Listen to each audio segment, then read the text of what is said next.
Muy buenos días, distinguidos amigos. Bienvenidos a otra entrega del Diálogo Libre de su periódico Diario Libre, el periódico que más se lee y que más vende en la República Dominicana. Hoy vamos a hablar de energía, hoy vamos a hablar de minas, y para ello hemos invitado, y ha aceptado cordialmente nuestra invitación, el ministro de Energía y Minas, ingeniero Antonio Almonte Reynoso, con quien vamos a conversar sobre estos temas de mucha actualidad e interés para el país. El panel de periodistas que tendrá a su cargo la conducción de este Diálogo Libre está a cargo de Inés Aispun, subdirectora de Diario Libre, Nisa Campos, editora de Política de Diario Libre, y Sugelis Tejero, que es la editora de la sección de Economía. En unos instantes arranca este Diálogo Libre con el ingeniero Antonio Almonte Reynoso, ministro de Energía y Minas, a quien damos la más cordial bienvenida por haber aceptado nuestra invitación. Muchas gracias por estar con nosotros. Gracias a usted por su invitación, y me siento muy bien entre Inés, y chicas tan hermosas. Nisa, sí, y Sujei. Mucho gusto. Muchas gracias.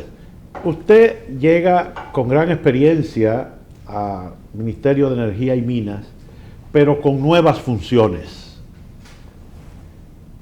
¿Cómo, para que la gente lo entienda, el ministerio pasa de ser regulador a otras funciones como controlar la venta de energía?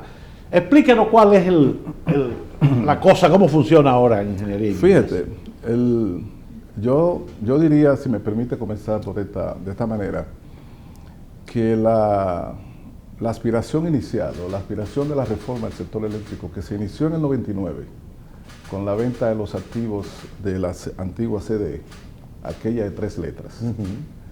La aspiración inicial con la aprobación de la ley, después, bueno, primero se vendieron los activos, distribución y las plantas térmicas.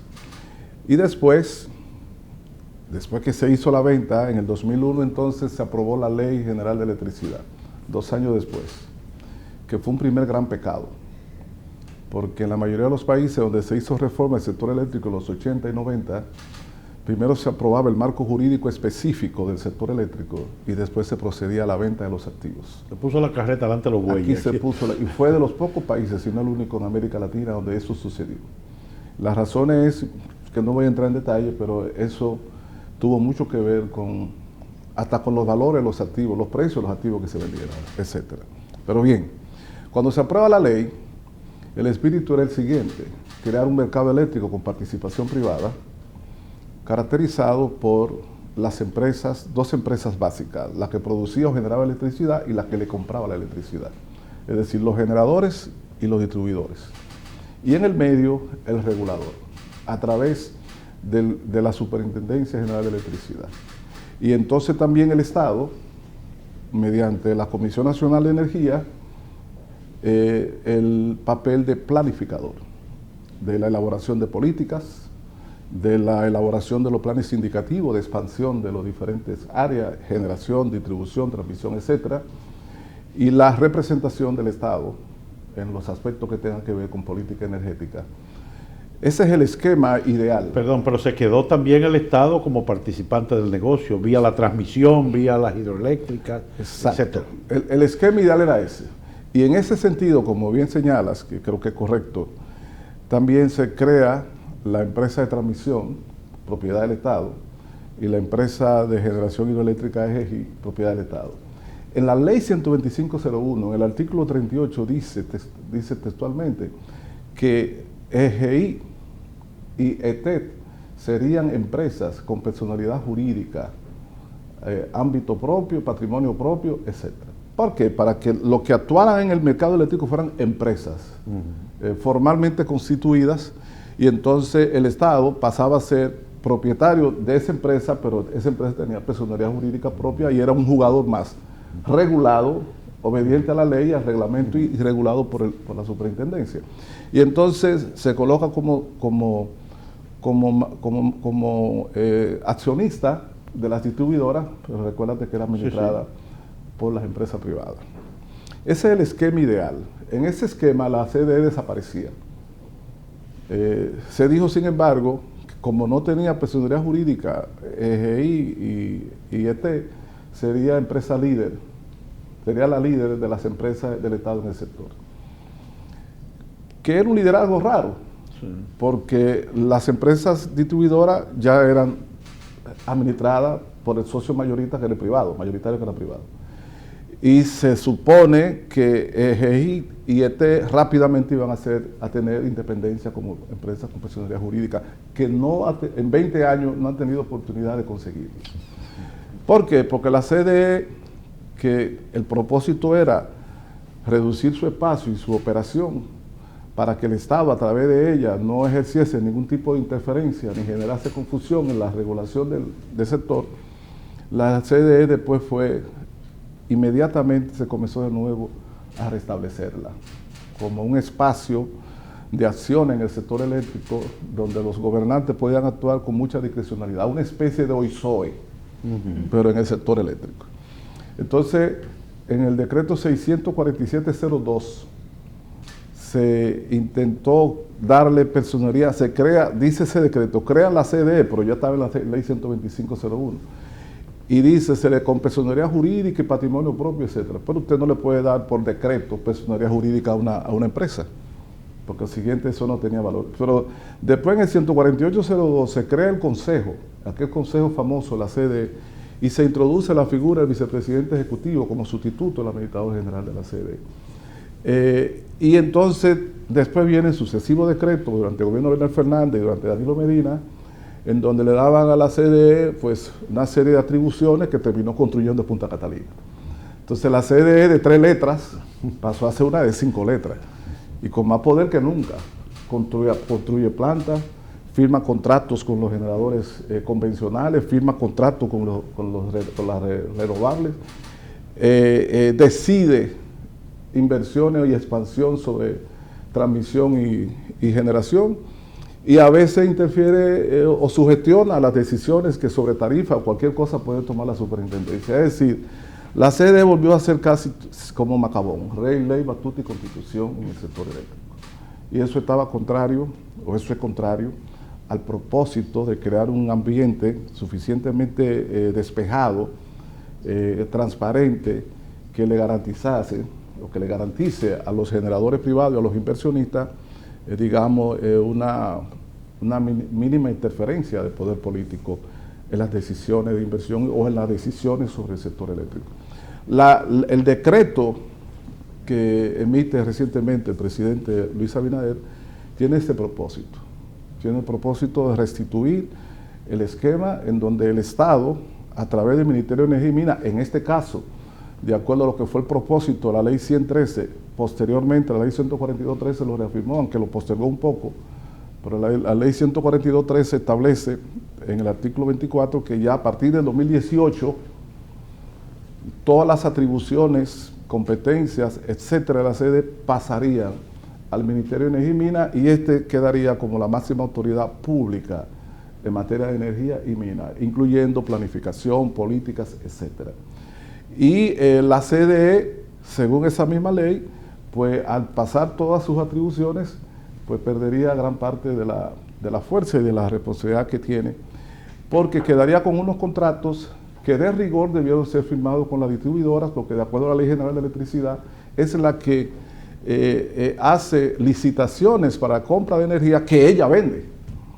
Entonces la CDE, que no vende energía, ni que es generadora térmica hasta en estos días, hace licitaciones, contrataba para después decirle a la distribuidora, mira, compra esta energía que yo licité.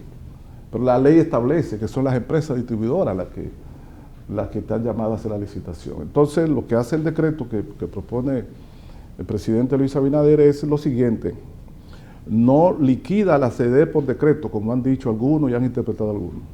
El decreto no dice que se liquida la CDE. El decreto lo que hace es que crea una comisión especial integrada por el ministro de Hacienda, el consultor jurídico y el ministro de Energía y Minas, una comisión especial para que, asistido de un equipo técnico, se dedique a dar los pasos en el marco de la Constitución y las leyes para la eventual liquidación de la CDE, respetando las leyes y respetando intereses y derechos adquiridos por terceros que han firmado contratos o han hecho compromiso con la corporación. Y durante un proceso de meses se hará la distribución que corresponde, es decir, algunas atribuciones pasarían al Ministerio de Energía y Minas una vez se confirme con el examen jurídico. Los contratos se negociará con los contratistas para que pasen formalmente a la distribuidora con la garantía del Estado, porque el Estado es el propietario.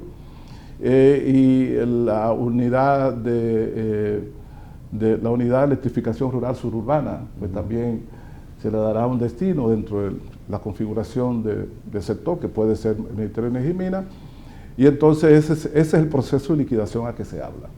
Pero ese proceso de liquidación de la que estamos hablando es conforme a la ejecución de la Ley 113, conforme a la Constitución y las leyes que garantiza el respeto a los intereses y los derechos de quienes tengan sociedad, compromiso o contrato con la CDE, porque con el Estado y el Estado no. Esa es la reforma, para sustituir ese liderazgo de la CDE, sustituirlo por el Ministerio de Energía y Minas, que no será puramente regulador.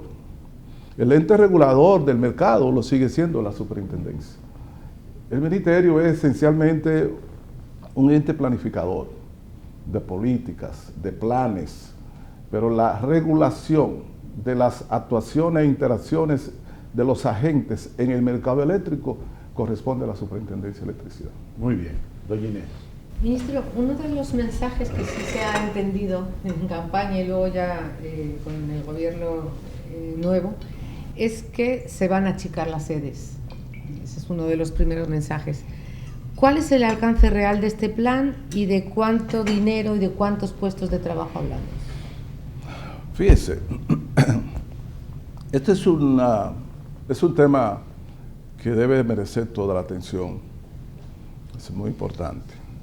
Nosotros lo que experimentamos en la República Dominicana en los últimos tiempos fue, permítame decirlo con esta palabra, una especie de desmadre de las empresas distribuidoras. En términos de costos, de gastos, en términos también, en cierto sentido, de corrupción o de por lo menos malas prácticas. Y en términos de ineficiencia.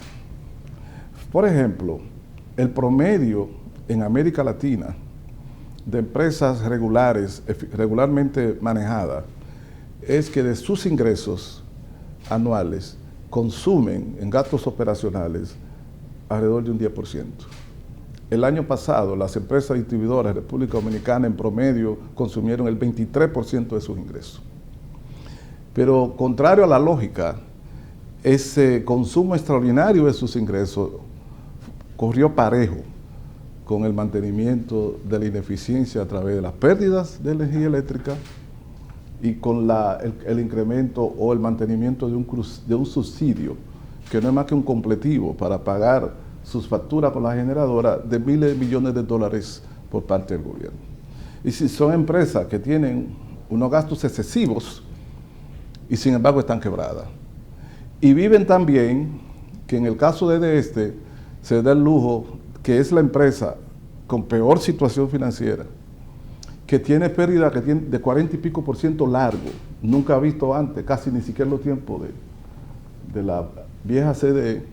Esa empresa se da el lujo de construir en Gascue un edificio de cientos de millones de pesos a todo lujo, sin necesidad. Entonces, eso se debe a que las empresas distribuidoras, con miríadas de contratistas, decenas de subcontratistas, muchos de ellos asociados a cuestiones políticas, y con una participación muy, muy intensa en los quehaceres de las candidaturas de regidores, diputados, senadores, etcétera, durante décadas, esas empresas distribuidoras pasaron a ser como instrumentos clave en todo el andamiaje político electoral del partido del PLD. Y esa situación tiene que ser cortada de raíz.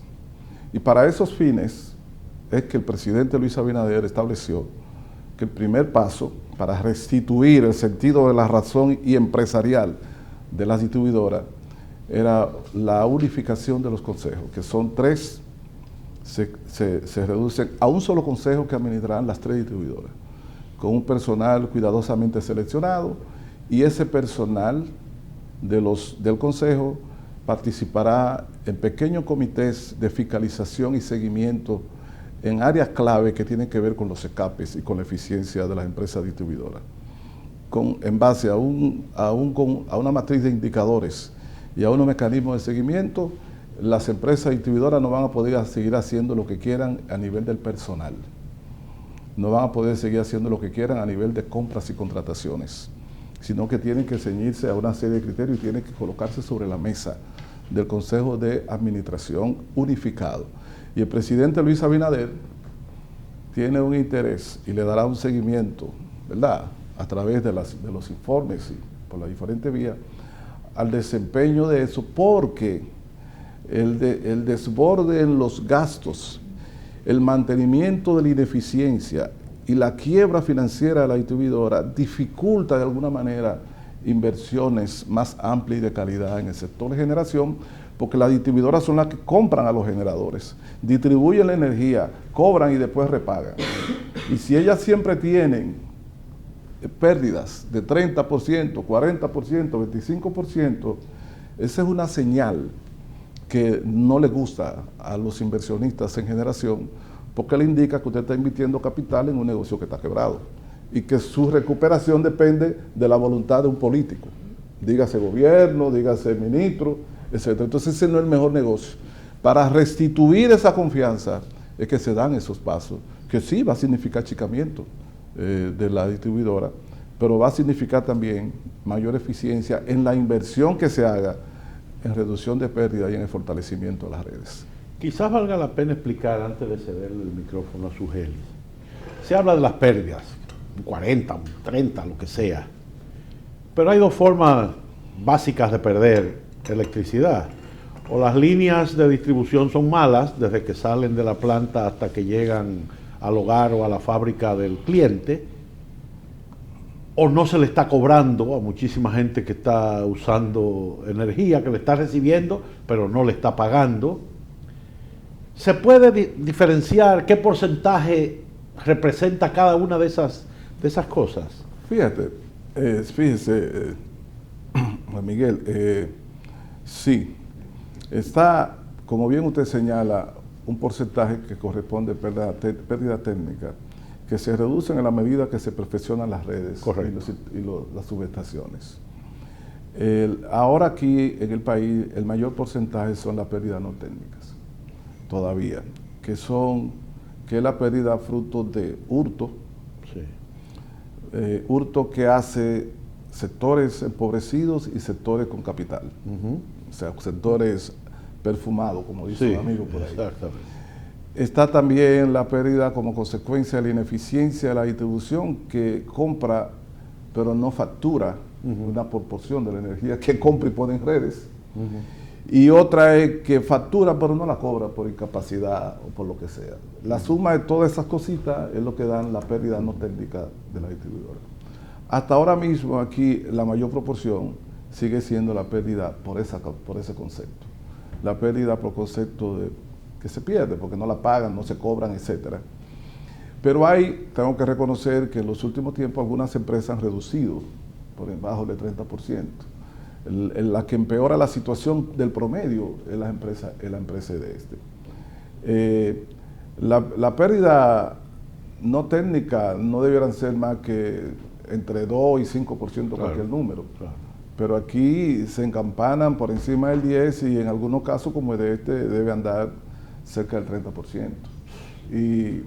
Y las otras empresas pues tienen pérdida no técnica que superan el 12%, 15%, etc. Entonces, en ese sentido, como el problema no es el dinero, no lo es, no porque no haga falta dinero en el sector de distribución, sino porque ha recibido bastante. Si usted lee todos los días en la prensa que del BID, del Banco Mundial, del BEI, del fondo del OPEP, es decir, de diferentes fuentes internacionales se reciben decenas o cientos de millones de dólares para reducción de pérdidas y fortalecimiento de redes. Y pareciera que mientras más se trabaja en eso, más se pierde. ¿Por qué? Porque hemos descubierto que hay un tema con eso y es que hay una bajísima calidad en la ejecución de muchos de esos proyectos. Y entonces el dinero se utiliza de un modo que en muchos casos se compra material de baja calidad, se elevan los precios de los productos que forman parte de la propuesta de proyecto del contratista, y si hay un amarre entre el contratista y el que lo contrata, entonces yo te acepto una propuesta de un contrato para hacer una operación o un trabajo de mantenimiento que pudo haberse hecho con la mitad. Entonces, de lo que se trata ya no es solo de falta de recursos, es principalmente de la ejecución de los proyectos con una gestión humana eficiente y de fiscalización. Y esa es la apuesta que va a hacer el gobierno de Luis Abinader. Es la apuesta a tratar de que con los recursos que tenemos en carpeta, con lo que tenemos disponible, con el subsidio que se recibe o con la ayuda y la cooperación internacional y los préstamos, ese dinero se invierta de manera tal que a la vuelta de un par de años la gente comience a ver la diferencia en lo que se refiere a la calidad del servicio y a la reducción de la pérdida. Esa es la apuesta, ese es el compromiso, que es un compromiso que tiene que comenzar dolorosamente por una especie de centralización de decisiones fundamentales en lo que es la conducción de las empresas distribuidoras, que no quiere decir que tengan que ser así per secula seculorum, sino que si usted se fue demasiado, hay que hacer un esfuerzo. Hay que jalar la soga. Para traerla a capítulo, como decían los viejos. Exactamente. Doña Su. Sí, ¿qué se haría concretamente, siguiendo con el tema de las sedes y de sus pérdidas, qué se haría concretamente para reducir esas pérdidas?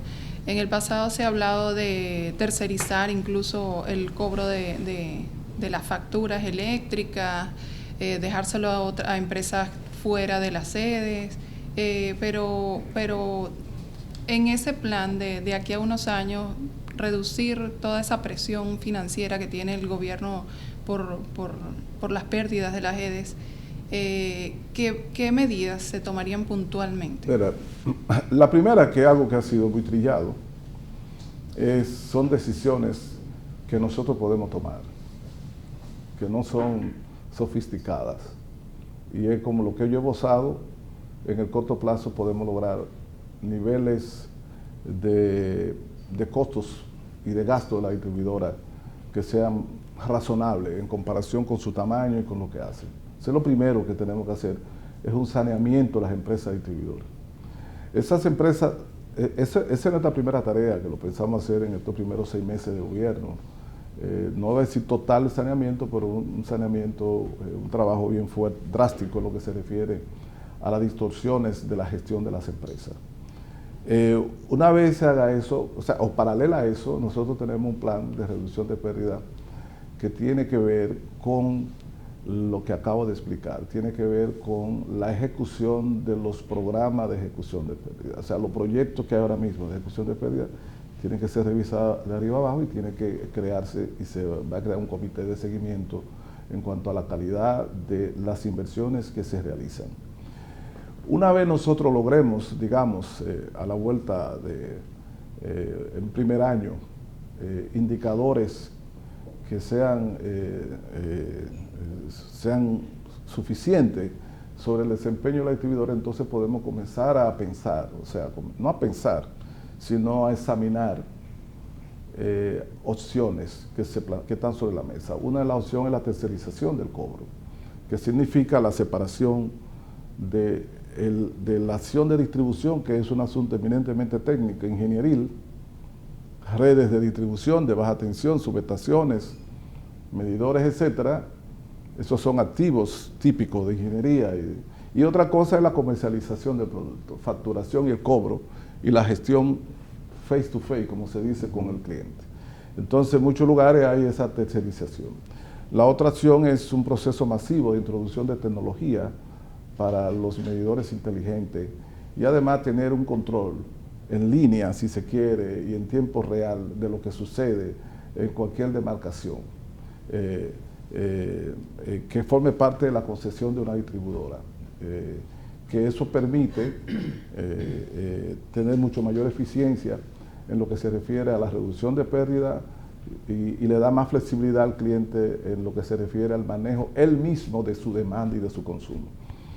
Pero eso es un paso de introducción de innovación tecnológica, que se puede hacer en un proceso que puede ser del Estado o también puede ser en un proyecto mixto con el sector privado. Hay otras opciones que están sobre la mesa, que es la entrega de la administración de la distribuidora a empresas especializadas en gestión de servicios públicos, pero no los activos, es decir, los activos siguen siendo propiedad del Estado, pero su gestión la desvincula de los públicos, de lo estatal o de la política. Esas opciones, sobre esas opciones hay diferentes experiencias en América Latina y en el mundo. Nosotros lo que decidimos fue, y esas opciones todas fueron estudiadas por el Gabinete de Energía durante un buen tiempo y sobre todo en el periodo previo a la campaña. La decisión que tomamos fue, en principio, aplicar un plan de reducción de costos, de gastos, racionalizar las empresas distribuidoras y al propio tiempo también examinar la experiencia concreta en el terreno, ya administrando la distribuidora, para ver hasta dónde nosotros podemos llegar haciendo una gestión eficiente en las empresas distribuidoras. Las decisiones sobre cualquiera de esas otras opciones no están tomadas todavía de manera, pero sí están analizadas los pros y los contras de cada uno, incluso conociendo y participando en discusiones con organismos, con representantes de organismos internacionales, que lo hemos hecho antes de la toma de posesión. Hemos consultado y discutido diferentes opciones. Ahora mismo el compromiso del gobierno de Luis Abinader es impulsar una administración en manos públicas, en manos del Estado, de las empresas distribuidoras, para llevarla a su mayor nivel de eficiencia. Esa es la urgencia inmediata. ¿Qué porcentaje de las pérdidas se planean lograr en esa primera etapa? Nosotros hemos estado pensando en lo siguiente. Por ejemplo, nosotros tenemos ahora mismo de la pérdida, si es que puede llamarse pérdida, el aspecto que tiene que ver con los gastos operativos, que el año pasado terminaron en 23%, nuestro plan es en el primer año, digamos, de aquí a un año, para esta fecha debemos tener alrededor de 15%. En el 2022 nosotros pensamos llevarlo a un 12%, por aquellos rendimientos decrecientes, de que mientras tú más avanzas, más lenta es el avance. Y después ver cómo al terminarlo el 2024 estamos rondando el 10% de gasto. Eso en ese aspecto. En lo que se refiere a las pérdidas, nosotros tenemos como meta para el 2024 tenerla alrededor entre 12 y 15% de las 3 empresas distribuidoras. Es una meta no fácil. ¿Pérdidas de distribución? Pérdidas de distribución. Las técnicas. Pérdida, en general. En general. Okay. Es una meta no fácil porque, por un lado, es cierto que no solamente significa inversión, sino que también al final, ya es una opinión mía, en eso también hay implicaciones, cuestiones sociales, tipos sociales. Entonces la reducción drástica de las pérdidas va siendo cada vez más difícil en la medida en que tú vas acercándote a niveles que pueden estar relacionadas con comportamiento, actitudes, subcultura que existen en la sociedad y que bueno, hay que lidiar con eso. Por ejemplo. Y además con la visión que se tiene de algunos servicios. Aquí se ha creado una cultura, yo diría que adecuada al servicio de pago de teléfono, pero no tenemos esa cultura en el pago de la electricidad. La tenemos a nivel de clase media y incluso clase media baja, pero hay estamentos sociales que todavía no la tienen y hay que trabajarla más. Y hay que llevar a la sociedad, incluyendo a los que tengan menos ingresos, a incorporar dentro de su estrategia de presupuesto el pago del servicio eléctrico. Y el resto, bueno, el gobierno debe tener un subsidio eficiente para garantizarle que la gente pueda acceder a un servicio que ya es una necesidad básica, la electricidad en estos tiempos. Va a ayudar mucho que le den una computadora a cada hogar para los estudiantes, porque sin electricidad no funciona. Entonces se van a dar cuenta de que tan importante es la data como la electricidad. No, y cualquier muchacho de eso puede hacer como yo cuando era muchacho, que cogía la laptop y la podía estrellar. La suerte que yo no tenía laptop. Exacto. rompíamos el lápiz o la mascota. O la mascota. Doña Nisa. Ministro, El pasado gobierno... Todavía yo me siento extraño cuando me dice ministro. Bueno, vayas acostumbrando. El pasado gobierno mostró interés en adquirir las acciones que tiene PDVSA en la Refidonza. ¿Cuáles planes tiene el gobierno dirigido en ese sentido? Bueno, en el caso de Refidonza no está bajo la égida de nosotros, pero la verdad es que ahí hay una situación, lo poco que puedo decir, que tiene que ver con la situación de Venezuela. Venezuela hoy no está para esas cosas. Y hay una situación en lo que se refiere al abastecimiento de combustible y las precariedades todavía de refinación de Refidonza, que no sé yo bien cuáles son los planes que tienen con relación a cómo garantizar que podamos seguir abasteciendo al país en lo que se refiere a gasolina, refinamiento de crudo, como llega aquí al país, en esa materia de combustible. Sin embargo, sí le puedo decir que Refidonza ha jugado un papel muy importante en lo que se refiere a la reducción o al mantenimiento al mantenimiento de un precio relativamente aceptable de los combustibles, que creo que pueden ser mejores. Si nosotros aplicamos con mayor transparencia la ley 112 en lo que se refiere a la fórmula de paridad, del precio de paridad de importación. Y además, si revisamos el tema de los distribuidores o lo que son, digamos, las cuotas de ganancia que tienen los que participan en el negocio de los combustibles, eso pienso que va a ser una tarea que no corresponde al Ministerio de Energía y Minas, pero que posiblemente se realice en el ministerio que le corresponde. Pero cuando yo le decía lo de la refinería y el precio es porque cuando usted compra combustible hay un precio de refinería que viene incluido.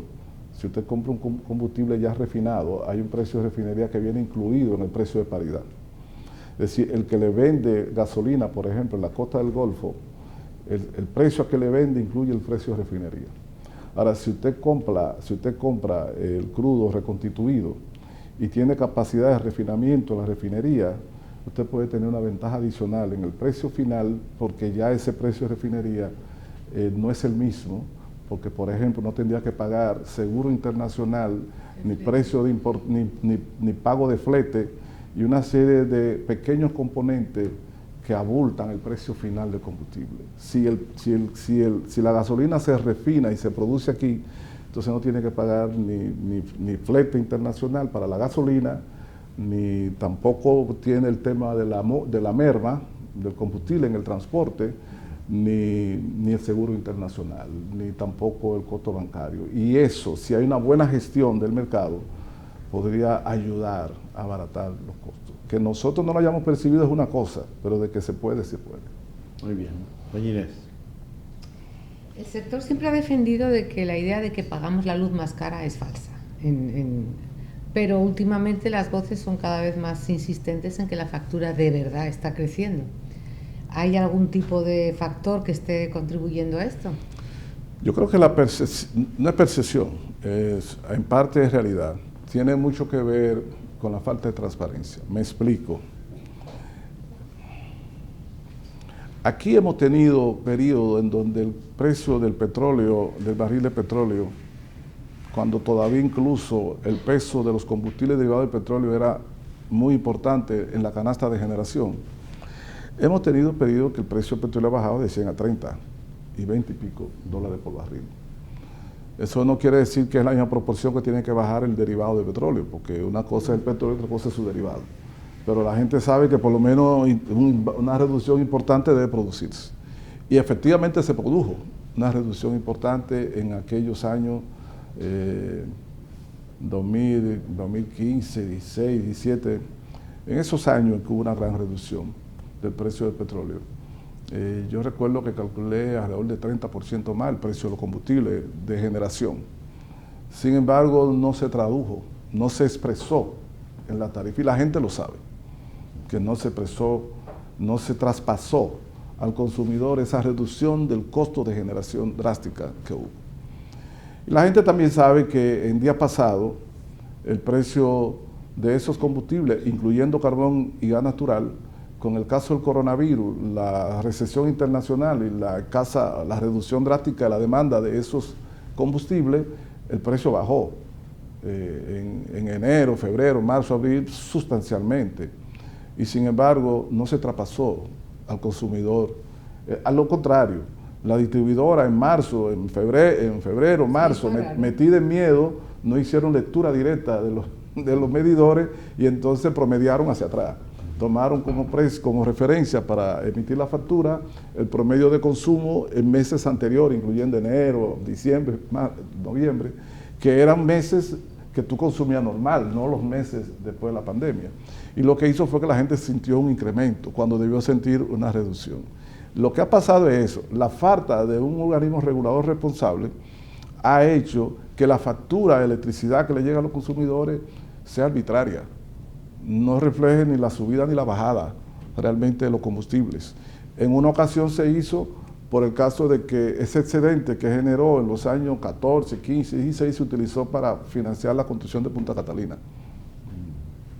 Y después, bueno, pues la campaña y la necesidad de políticas hacían que teníamos que usar ese dinero para otra cosa.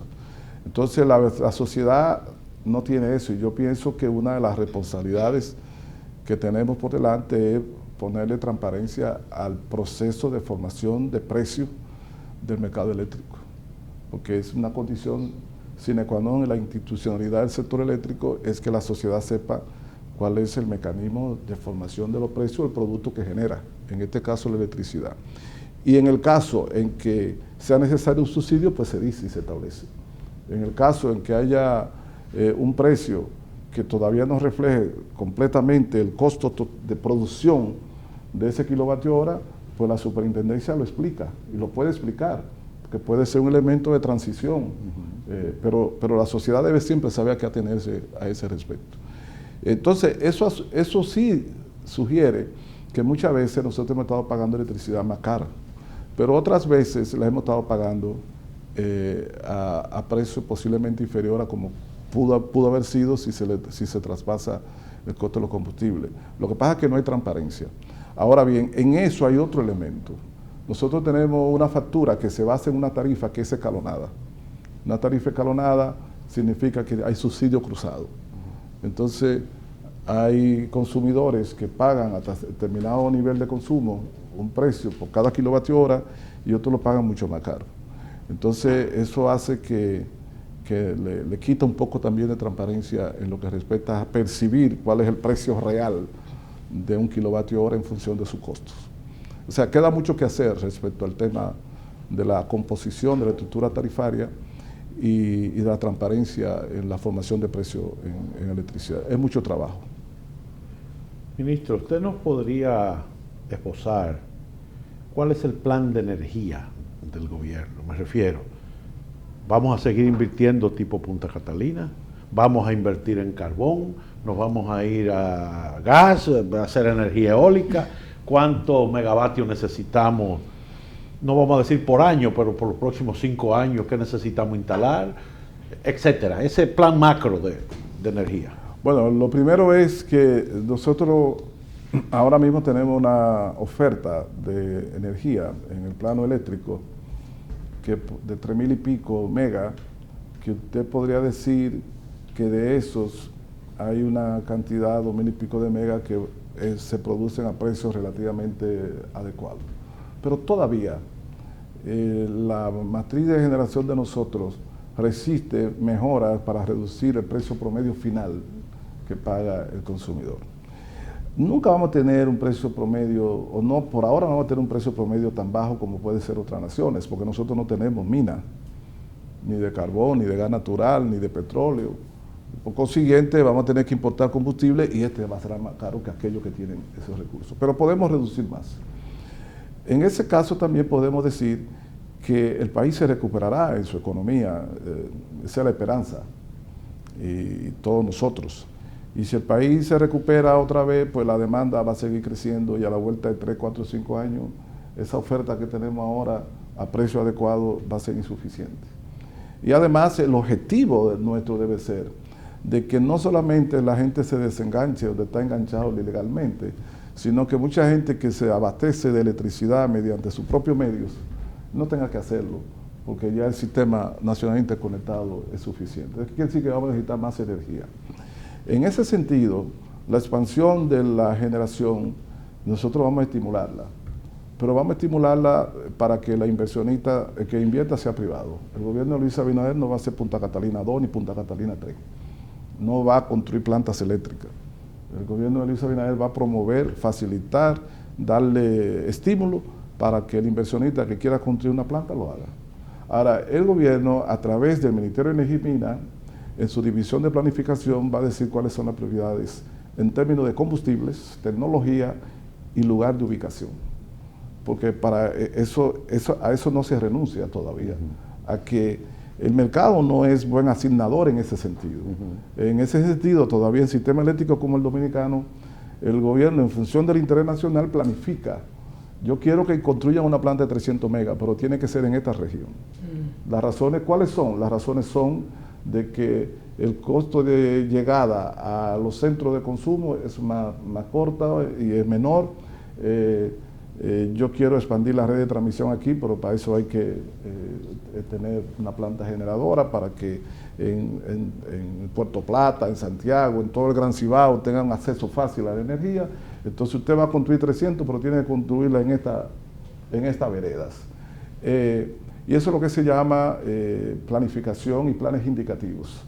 Y entonces, ¿qué tecnología tú vas a utilizar? No la tecnología que a ti te facilite un amigo en Estados Unidos o un socio, sino la tecnología que garantice el precio más barato o de menos costo y al mismo tiempo que garantice el menor impacto ambiental. Y eso es el papel del Estado. Yo hago una licitación internacional y digo, quiero en la región norte, en tales y tales lugares, puede instalarse una planta de 300 megavatios, la tecnología tiene que ser tal, para el año tal y debe entrar en el año más o menos tal. Esa es la planificación. Entonces el inversionista privado que le interese, yo participo en esa licitación y la construyo ahí. Nosotros vamos a privilegiar la región norte del país, precisamente por las razones que le estoy diciendo. Todas las plantas, la mayoría están construidas entre San Pedro de Macorís y Jaina. Sí. Y ahora en Baní. Entonces toda esa energía hay que evacuarla a toda la isla a través de redes de transmisión que se congestionan.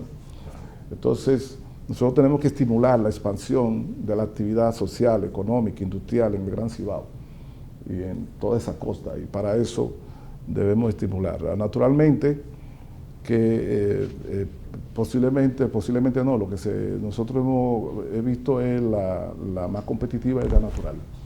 Ahora el gas natural tiene la complicación de que requiere una terminal gasífera. ¿Una terminal? Gasífera. De almacenamiento y provisión de gas. Que está aquí en Boca Chica. Boca Chica, pero había que ver la factibilidad de un gasoducto desde allá hasta cierto punto. Y si aparece alguien que sea capaz de instalar una planta de suficiente tamaño, que le justifique económicamente hacer una inversión en una terminal gasífera, pues perfecto, el gobierno no invertiría ningún centavo. Es a todo costo del inversionista. El gobierno lo que le dice, te facilito el área y te facilito el acceso a la red y posiblemente a la compra parcial o total de la energía por parte de la distribuidora. Y ese es el plan para el desarrollo. Y la otra cosa es, don Miguel, don Adriano, es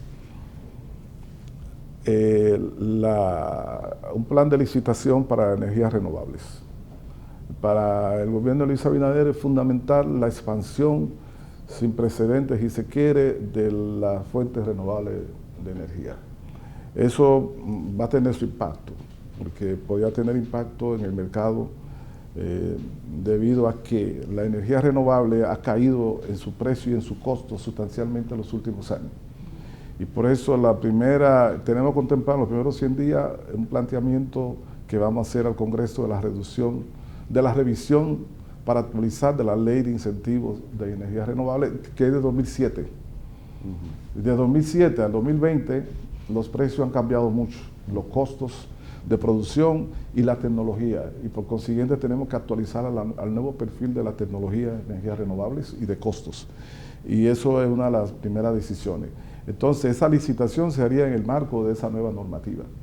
Y además, como le decía al principio, el gobierno va a estimular la inversión en líneas de transmisión porque algunos proyectos renovables se construyen donde quiera. Es decir, a veces el lugar óptimo es un cerro para un molino de viento. Entonces hay que descargar esa energía hacia el sistema nacional y para eso no se le puede aumentar tanto los costos al inversionista y el Estado debe hacer inversiones y la hará en proyectos de transmisión para facilitar esa descarga.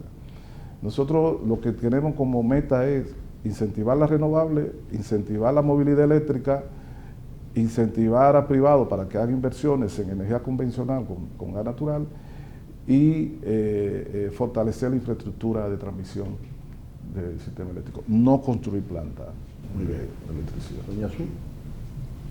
Ya que han mencionado varias veces Punta Catalina, ¿qué se va a hacer con Punta Catalina? Ponerla a producir. Sí, pero el gobierno anterior decía que tenía los planes, incluso se contrató a una firma para definir la licitación internacional de al menos la mitad de las acciones de Punta Catalina. ¿Qué se va a hacer? ¿Se va a vender una participación al sector privado? ¿Se va a quedar todo el Estado con la central? Mire, en primer lugar, la sociedad dominicana quiere conocer finalmente, porque en los debates, la polémica, los políticos, los técnicos, hemos puesto a la gente que también está interesada en conocer cuánto fue que se invirtió en Punta Catalina y cómo se invirtió ese dinero. Entonces nosotros vamos a hacer primero una auditoría del proceso de ejecución de la construcción del proyecto de la central, para informarle al país finalmente cuánto se invirtió y cuál fue la composición de esa inversión. Cuánto gastó el Estado directamente a través de la CDE y cuánto el Estado a través del contrato de EPC de construcción, que son dos conceptos diferentes. Lo que son los costos del dueño, que es lo que se le llama cuando son inversiones que haces tú, como cuando tú construyes una casa, que tú compras tu solar y después contratas un ingeniero que te construye la casa. Pero el costo del solar es tu costo. El otro también, pero el ingeniero que construyó la casa no tiene que comprarte el solar. Entonces eso le llama costo del dueño en ingeniería.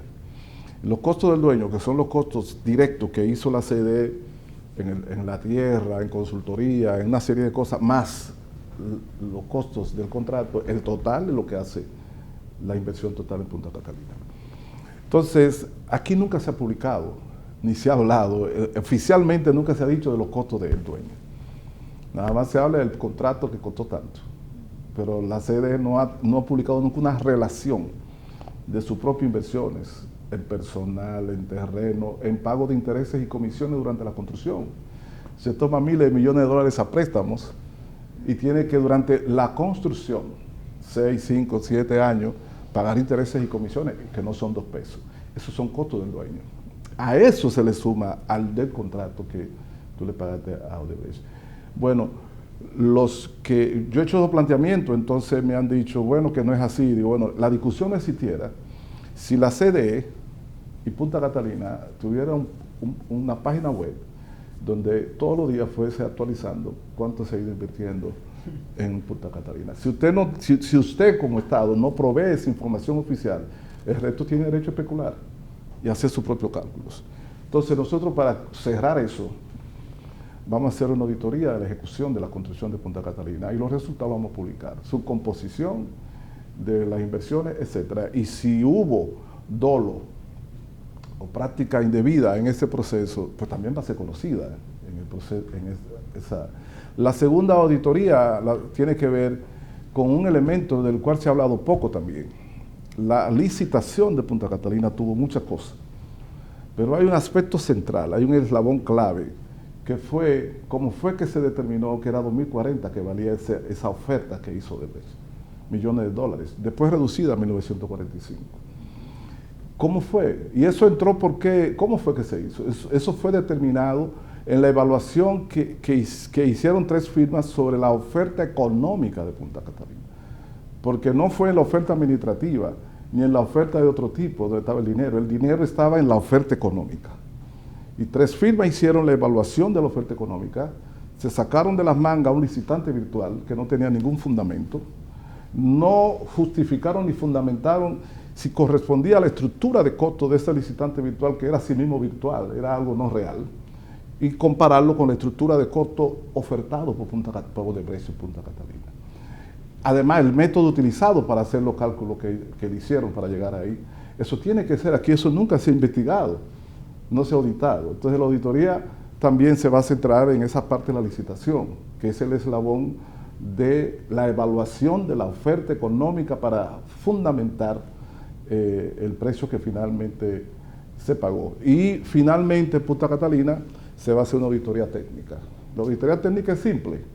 Si usted hace una inversión de 3.000 millones de dólares o de 2.000 millones de dólares, la que usted diga, en un proyecto para comprar una máquina o instalar una máquina, lo menos que usted quiere saber es si esa máquina es lo que le dijeron que es. Entonces nosotros tenemos que determinar si Punta Catalina cumple con las especificaciones técnicas ofertadas y si además es suficientemente fiable en los niveles máximos que dice que funciona, si es suficientemente fiable no para Punta Catalina, sino para el resto de la planta que están conectadas a través del sistema eléctrico a ella misma.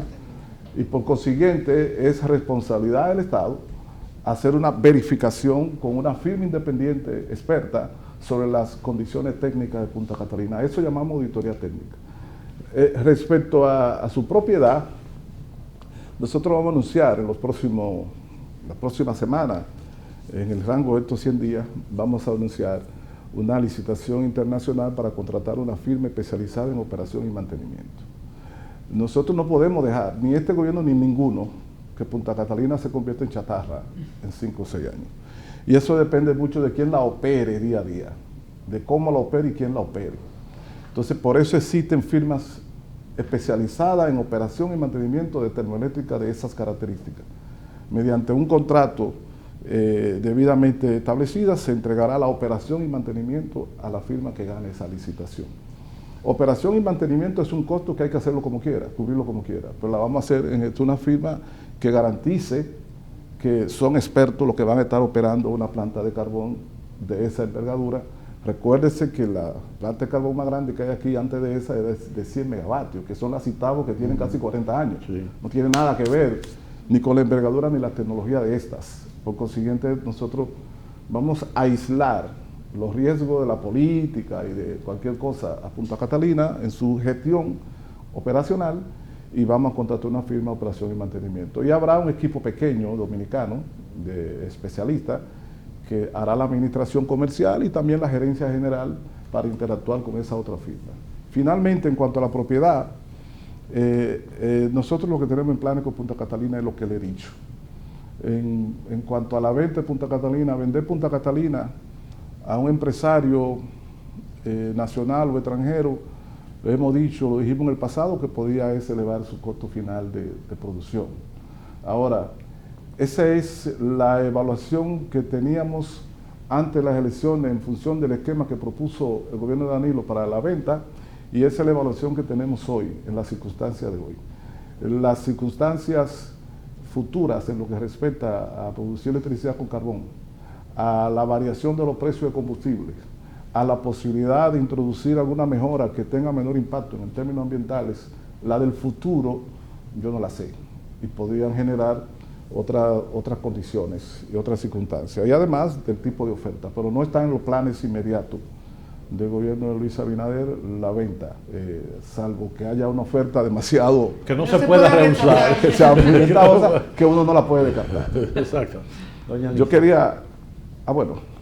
Bueno, a mí me gustaría, usted tocó el aspecto ambiental, o sea, en ese sentido ha habido muchas discusiones ambientalistas, cuestionan el uso de la planta carbón.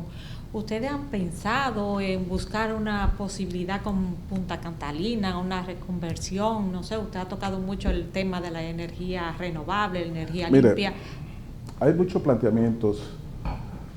Hay 2 planteamientos fundamentales con relación a eso. Hay uno que es de reconvertir a gas natural Punta Catalina.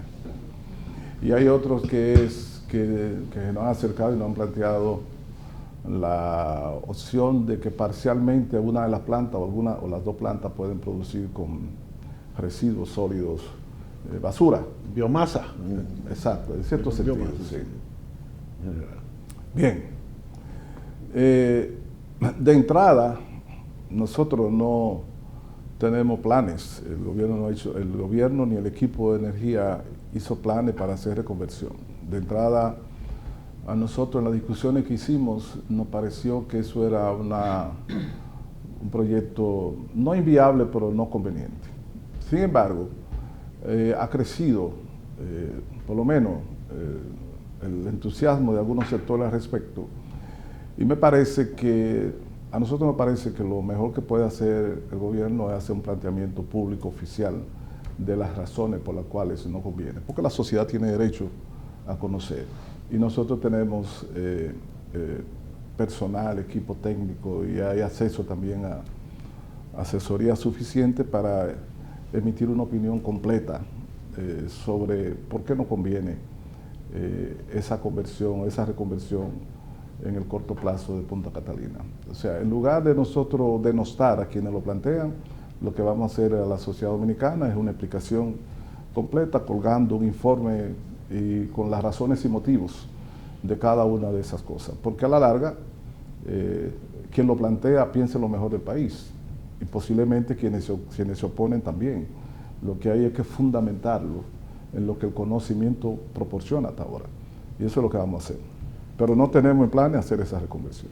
Hemos hablado de energía, pero no hemos hablado de minas. Y yo me pongo celoso porque Sí, bueno. un día me decía un compañero ministro, me estaba sacando como cosa, digo, recuérdate que el mío es energía y minas. Y minas. Mi pregunta iba precisamente sobre las minas.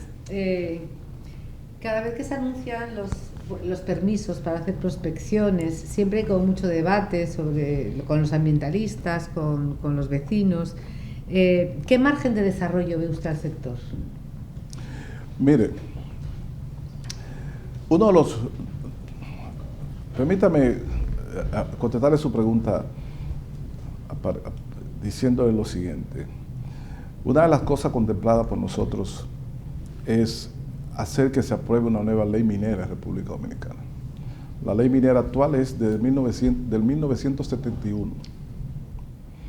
Entonces esa ley hoy no la defiende nadie, porque no sirve prácticamente para la nueva realidad del sector minero y de la sociedad y de la tecnología. Entonces existe una propuesta de ley, un proyecto de ley en el Congreso que fue propuesto precisamente por el Ministerio hace un par de años, y nosotros nos proponemos en estos primeros 100 días retomar esa iniciativa haciendo los consensos y las modificaciones necesarias y ver si con el liderazgo que tiene el PRM dotamos al país en el corto plazo de una nueva ley minera que garantice el ejercicio de la explotación minera con responsabilidad. Queden garantizados los intereses del Estado, de las empresas, de las comunidades y la sociedad en sentido general. No podemos embarcarnos ni expandirnos en minas así prácticamente sin un marco jurídico adecuado. Además, eso estimula la inversión. Para nosotros es muy importante la expansión de la inversión minera porque yo creo que todo el mundo puede ver a simple vista que el coronavirus está produciendo una desestructuración en lo que es el proceso de acumulación de capital y de desarrollo económico de las naciones. Y tenemos que buscar nuevas ventajas, nuevas opciones. Y minería, aunque aquí depende mucho la Barrick Gold, que es el oro, pero hay muchas otras canteras y muchas otras fuentes de minería que si la explotamos bien, podían seguir significando una proporción significativa de la exportación y de la fuente de ingresos de divisas. Los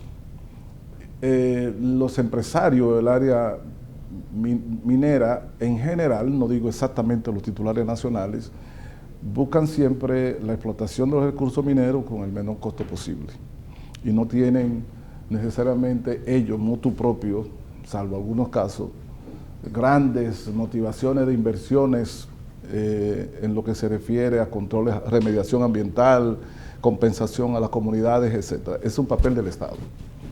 Y nosotros, conscientes de eso, hemos estado ahora mismo reclutando y fortaleciendo el área del viceministerio, el área de mina.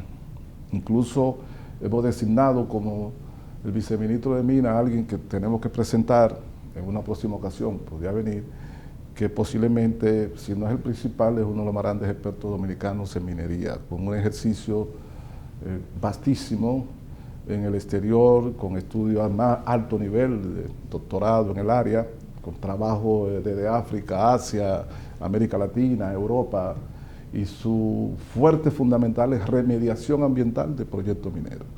Eso lo hemos, hemos fortalecido ese viceministerio con el propósito fundamental de lidiar con una responsabilidad básica del Estado, que es promover la inversión minera, promover garantizar la empresa minera, pero garantizar que el impacto ambiental de la explotación minera no sea muy nocivo ni dañino para la sociedad, mediante expertos que conocen del tema y que trabajan para el Estado.